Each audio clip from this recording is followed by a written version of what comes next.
O't qopi siqilib turgan bolaga berilgan dorilar jigarga hammasi zastoy bo'lib qolib ketadi. Jigar orqali qon zaharlanadi, jigar orqali ichaklar zaharlanadi, miya zaharlanadi.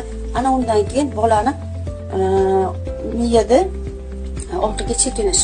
Bu intellekt pasayib ketadi. Diqqatini jamlab ola olmaydi, xotira tushishi boshlaydi, bosh og'riqlari, ana undan keyin zreniyaga ta'sir qiladi. O'z bor holidan ham bola ozib ketgan. Bolachamiz 8 yosh. Mana o't qopini yuvamiz. Birinchi kun bugun. Birinchi kuni hech qachon o't qopdan, jigardan tozalov bo'lmaydi. Birinchi kuni oshqozoni 12 barmoqli ichaklarida turib qolgan bunaqa axlat, slizli chiqishi boshlaydi. Bu kanallarni yuvish deyiladi.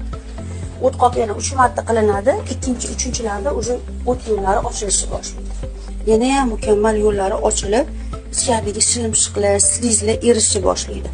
Chuqur nafas olib, bo'sh qo'y. Qoningni tort.